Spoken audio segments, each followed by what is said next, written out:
Kundi la Hamas limekabidhi mateka wote 20 wa Israel kwa timu ya shirika la Msalaba Mwekundu kusini mwa Gaza. Rais wa Marekani Donald Trump atalihutubia bunge la Israel muda mfupi ujao. Na watu 49 wamekufa katika ajali ya basi kwenye mkoa wa Limpopo nchini Afrika Kusini. Habari kamili.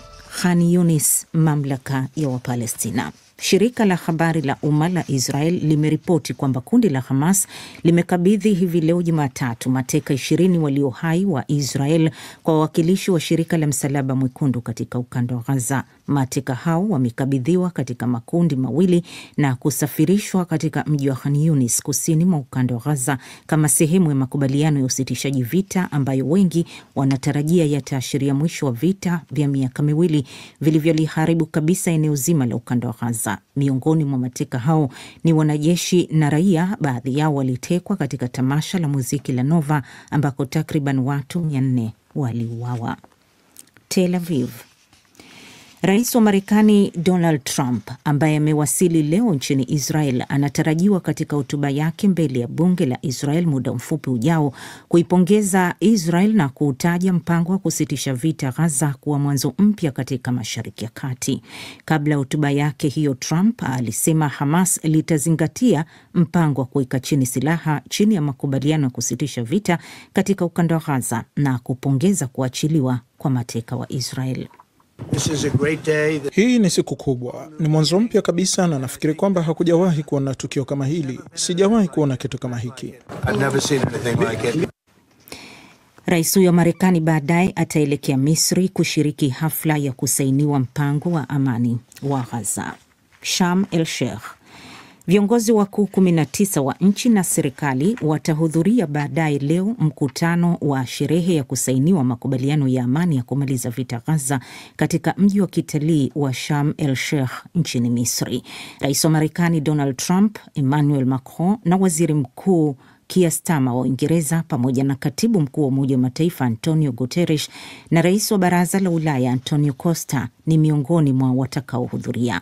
Kansela wa Ujerumani Friedrich Merz, ambaye amesema nchi yake itasimamia utekelezaji wa mpango huo wa amani unaoungwa mkono na Marekani, ameelekea Misri kushiriki hafla hiyo ambayo pia itahudhuriwa na rais wa mamlaka ya Wapalestina Mahmoud Abbas.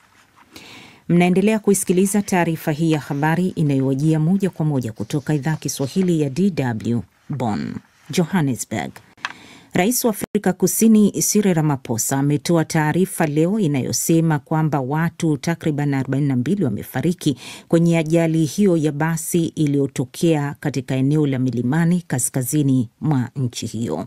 Abiria 49 wamejeruhiwa. Ajali hiyo iliyotokea Jumapili mwendo wa saa 12 jioni kwenye barabara kuu ya N1 karibu na mji wa Louis Trichardt, karibu kilomita 400 kaskazini mwa mji mkuu Pretoria. Kwa mujibu wa taarifa hiyo, wengi waliofariki katika ajali hiyo kwenye mkoa wa Limpopo ni raia kutoka Zimbabwe, Malawi waliokuwa wakielekea katika mataifa yao kutoka mji wa Gebera huko Cape Mashariki. Ramaphosa amesikitishwa na ajali hiyo akisema ni huzuni kwa Afrika Kusini, Zimbabwe na Malawi kwa ujumla. Paris. Rais Emmanuel Macron amesema ataendelea kuiongoza Ufaransa kuhakikisha uthabiti wa taifa hilo na kupuuza miito inayotolewa na kambi ya upinzani ya kumtaka jiuzulu. Upinzani umeongeza shinikizo dhidi ya uongozi wa Macron baada ya siku chache zilizopita kumteua tena waziri mkuu aliyejiuzulu Sébastien Lecornu kuongoza serikali. Rais Macron amewaambia waandishi wa habari akiwa nchini Misri kwamba wajibu aliokabidhiwa na wananchi wa Ufaransa ni kuwatumikia na kuwapatia ufumbuzi wa maswali wanayojiuliza kila siku. Ufaransa iko katikati ya mgogoro mbaya wa kisiasa ambao haujawahi kuonekana kwa miongo kadhaa. Na hatimaye Antananarivo. Rais Andry Rajoelina atalihutubia taifa leo jioni baada ya maafisa waliojitokeza kuwaunga mkono vijana wanaoongoza maandamano nchini Madagascar kutangaza kwamba wanashikilia udhibiti wa kikosi maalum cha jeshi la nchi hiyo.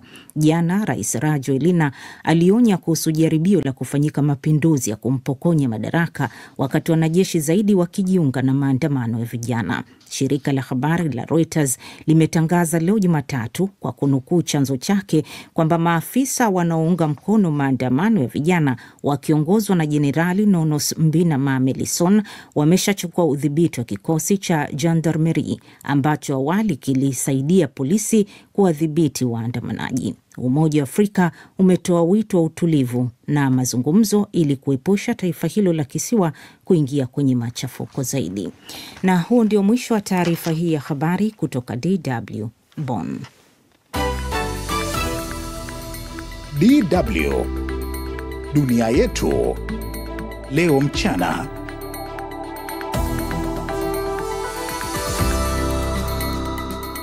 Taarifa ya habari za ulimwengu imesomwa kwako na Saumu Mwasimba.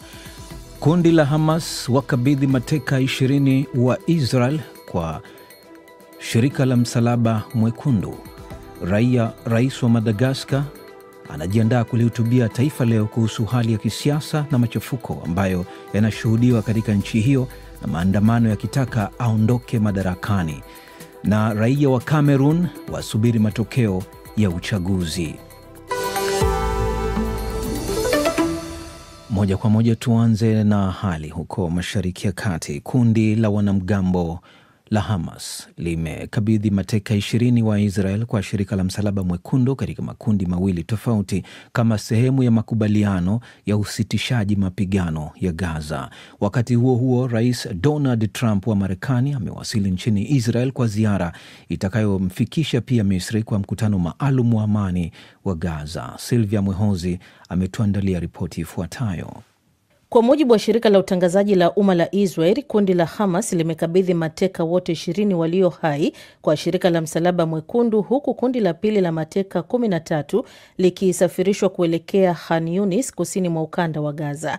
Tawi la kijeshi la Hamas hii leo limechapisha orodha ya majina 20 ya mateka, na muda mfupi baadaye wanamgambo hao walikabidhi kundi la kwanza la mateka 7 kwa wawakilishi wa shirika la Msalaba Mwekundu jijini Gaza. Baadaye jeshi la Israel lilithibitisha kwamba mateka hao wamepokelewa.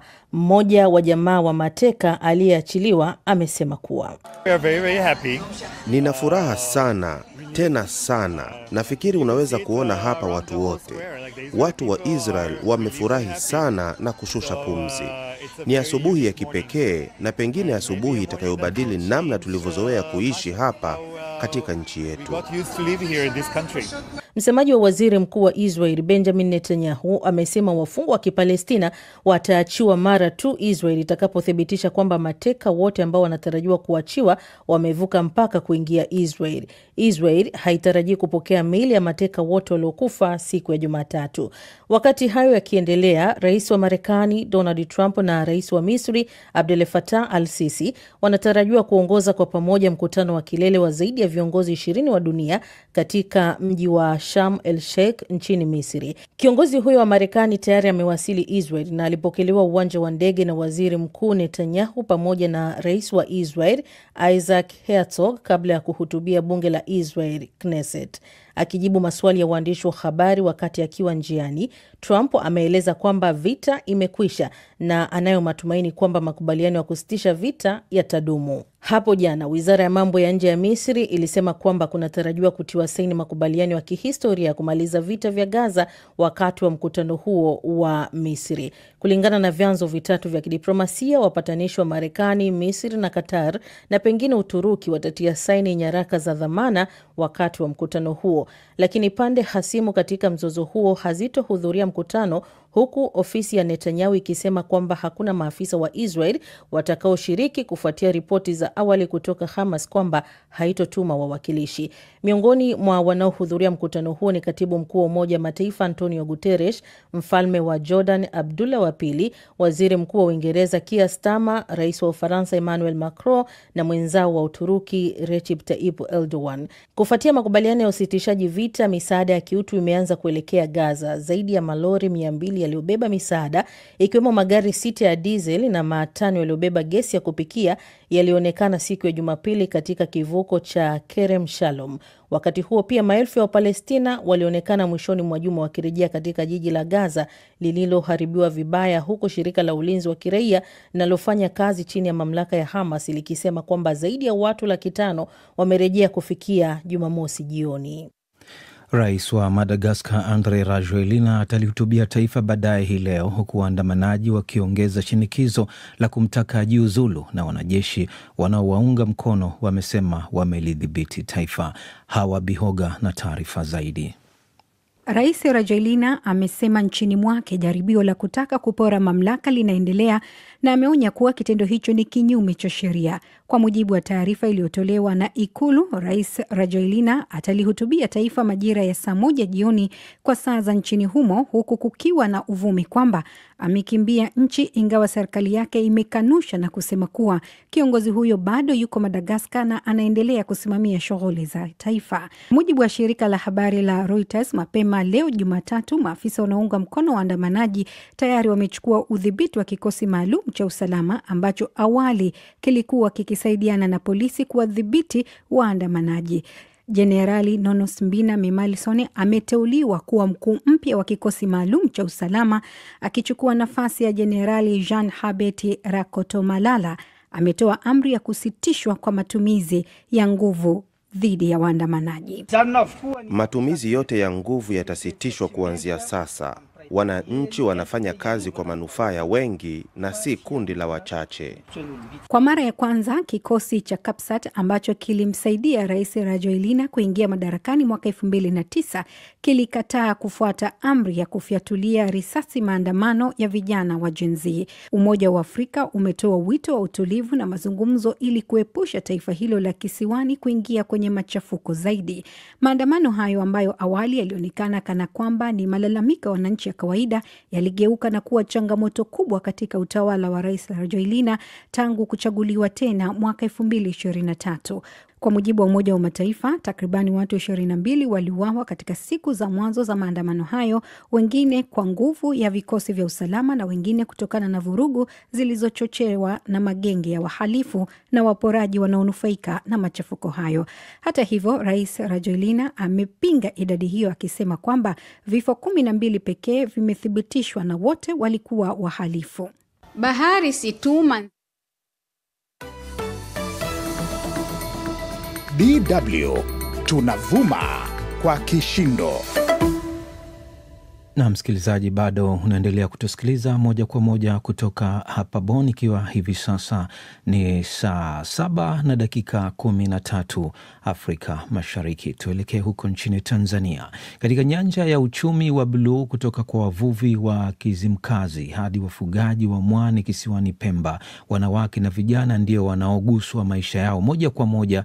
Na kwa wakati huu wa kuelekea katika uchaguzi mkuu, ahadi nyingi zinalengwa kuwainua wanawake kwenye sekta ya uvuvi na kilimo cha mwani, ambapo ni moja ya sekta inayobeba matumaini kwa Wazanzibari, hasa wa vijijini, ikikadiriwa kuwa na zaidi ya ajira 100,000 hupatikana hapo, kati yake 17% ni wanawake. Mwandishi wetu wa Zanzibar Salma Said ametuandalia taarifa ifuatayo. Bahari si tu mandhari ya kuvutia, bali ni uti wa mgongo wa uchumi mpya wa Zanzibar. Uchumi wa buluu, uchumi wa kijani kibichi, wa samaki, wa utalii na wa fursa mpya, na unazidi kuibadilisha Zanzibar kwa kisiwa cha matumaini. Kwa mujibu wa takwimu za serikali, zaidi ya 30% ya pato la Zanzibar linategemea shughuli zinazohusiana na utalii, ambayo ni sehemu muhimu ya uchumi wa buluu. Hii ndiyo maana serikali imeweka kipaumbele maalumu kupitia sera ya uchumi wa buluu. Rais wa Zanzibar Hussein Mwinyi alipoingia madarakani alikuja na mikakati ya kuinua sera ya uchumi wa buluu na kuunda wizara maalum. Katibu mkuu wa wizara wa uchumi wa buluu, Captain Hamad Bakari Hamad, anaelezea vifaa vinavyotolewa na mfuko wa kimataifa wa maendeleo ya kilimo IFAD pamoja na shirika la mpango wa maendeleo la Umoja wa Mataifa UNDP. Mradi wa IFAD tumetoa vifaa pamoja na boti, na kupitia mradi wa UNDP pia tumetoa hizi boti za ukulima wa mwani kwa ajili ya wananchi. Kwa hiyo unakuta katika eneo hili la vifaa tumetoa vifaa vingi sana kwa kipindi hichi cha miaka 5 iliyopita. Ni uchumi unaotegemea hazina kubwa ya bahari na pwani, unaolenga si tu kuongeza pato la taifa bali kupunguza umaskini, kukuza ajira na kuhakikisha maendeleo endelevu. Wakati huo uchaguzi, wagombea wa urais wanakutana majini na nchi kavu, huku kila mmoja akiahidi kuinua zaidi uchumi wa bahari. Mgombea wa urais kupitia chama tawala cha CCM, Hussein Mwinyi, ameahidi haya. Serikali pia itaendelea na ujenzi wa miundombinu mbalimbali ndani ya sekta uvuvi na mwani ili kuhakikisha wananchi wanafaidika kwa kukuza vipato vyao na kuchangia katika pato la taifa. Mgombea wa ACT Wazalendo Othman Masoud anaona bado rasilimali ya bahari haijatumika kikamilifu. Rasilimali kubwa nchi hii ni bahari. Bado hatujaitumia. Hata pale tunapoitumia tunaitumia kidogo. Kwa mfano suala la mwani. Mimi nasema kila siku kila ninapopita. Sasa hivi Zanzibar hatuuzi mwani. Tunauza majani kutoka baharini, kwa sababu mwani ule yale majani ndio baadaye yanakuwa mwani. Takwimu zinaonesha zaidi ya vijana 4,000 wamenufaika na mafunzo ya ujasiriamali na mbinu za uvuvi wa kisasa kupitia uchumi wa buluu. Ni kwa kiasi gani mafunzo haya yamewanufaisha wananchi? Huyu hapa Mwanaheri Musa Muhammad. Wakulima wa mwani sasa hivi tumesema hatutaki mafunzo, hatutaki kitu chochote, isipokuwa jambo kubwa tunalolitaka ni bei ya mwani, inaturudisha nyuma. Hili linatutia uchungu. Katika taarifa yake, IFAD inasema kuwa mwani umeongeza kipato cha wanawake wa vijijini kwa 40% katika miaka 5 iliyopita. Salma Said, DW, Zanzibar. Na tukiondoka huko Zanzibar tuelekee nchini Cameroon. Raia wa Cameroon wanasubiri matokeo ya uchaguzi wakati kura zinaendelea kuhesabiwa baada ya uchaguzi wa rais kufanyika. Rais wa muda mrefu na mkongwe zaidi barani Afrika Paul Biya, ambaye amekuwa madarakani kwa miaka 43, anatazamiwa kuibuka mshindi. Hata hivyo upinzani nao una imani utapata nafasi. Thelma Mwadzaya anaarifu zaidi.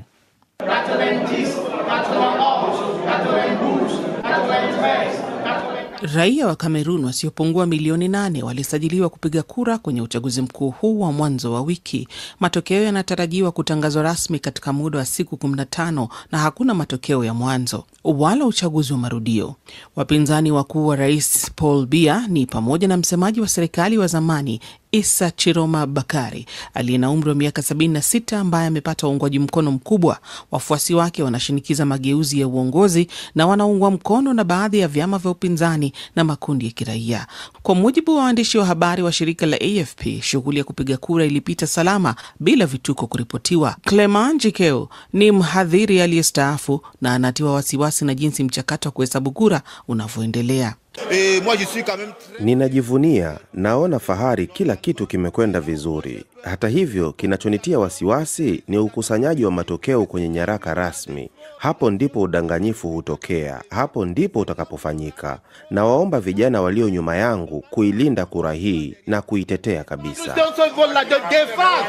Paul Biya anamenyana na wapinzani 11. Ifahamike kuwa nusu ya idadi ya wakazi wote wa Cameroon ni vijana walio na umri ulio chini ya miaka 20.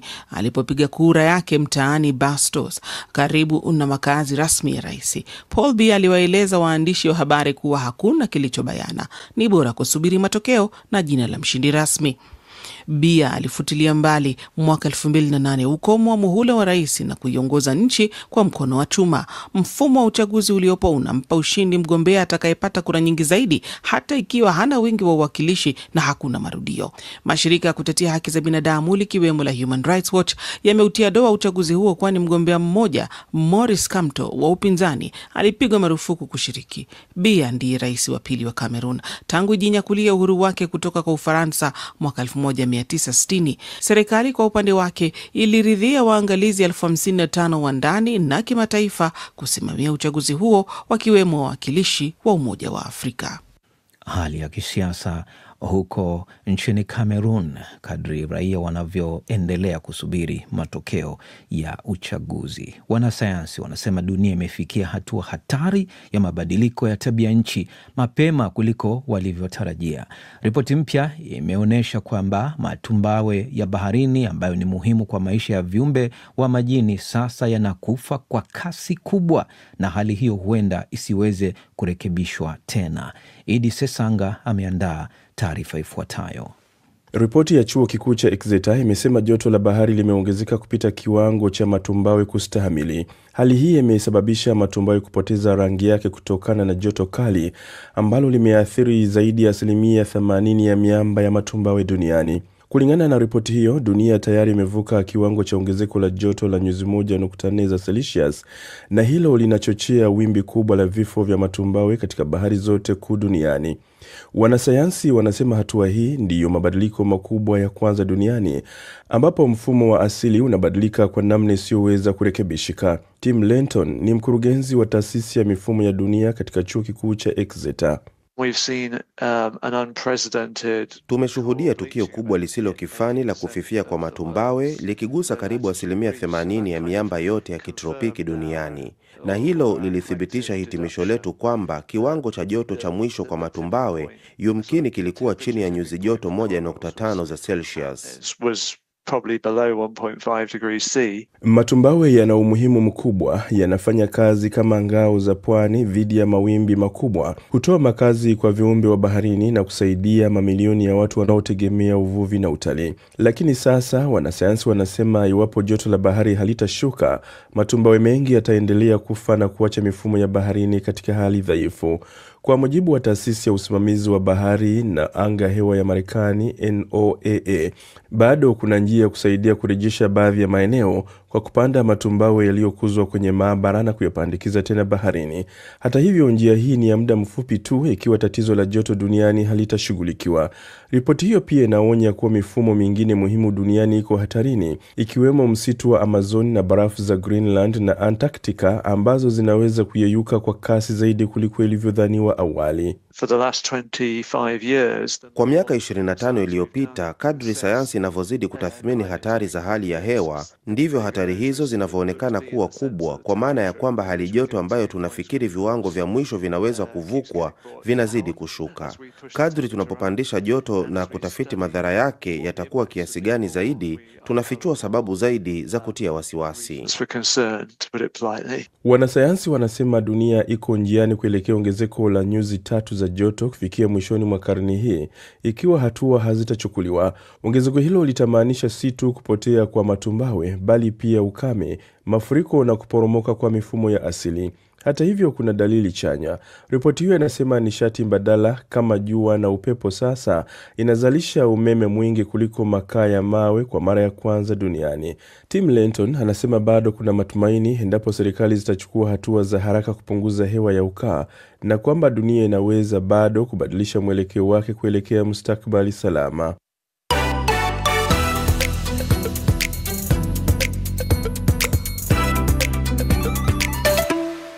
Na msikilizaji, Tatu Karema namuona tayari kabisa upande wa pili wa studio kutufahamisha yale ambayo yanavuma katika mitandao ya kijamii. Karibu sana. Shukran sana Charo. Mengi tu lakini naanzia nchini Kenya. Kuna seneta maalum nchini humo anaitwa Hamida Kibwana, amekosolewa vikali baada ya kujaribu kuhalalisha mienendo ya mbunge mmoja kwa jina Peter Orero, ambaye yeye na dereva wake walirekodiwa wakikiuka sheria za trafiki jijini Nairobi, pamoja na kumtusi mwanahabari mmoja wa shirika la CNN Larry Madowo. Ni kwamba Madowo aliweza kurekodi video hiyo kwa sababu gari lilikuwa linakuja upande mbaya barabara. Akafungia lile gari.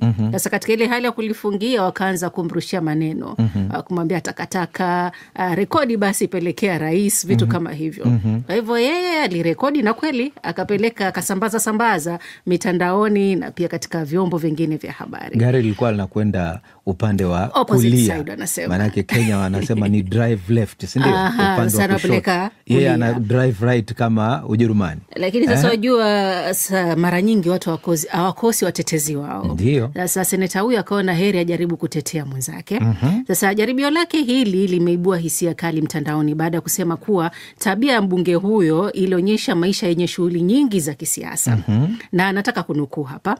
Amesema Wakenya hawaelewi jinsi maisha ya kisiasa yanavyoweza kuwa magumu, kutoka majukumu ya maeneo bunge hadi vikao vya bunge na kazi za kamati. Shinikizo la mara kwa mara linaathiri afya ya akili. Hii ndio maana mswada wangu wa afya akili unatafuta kuunda kitengo cha kusaidia katika afya ya viongozi.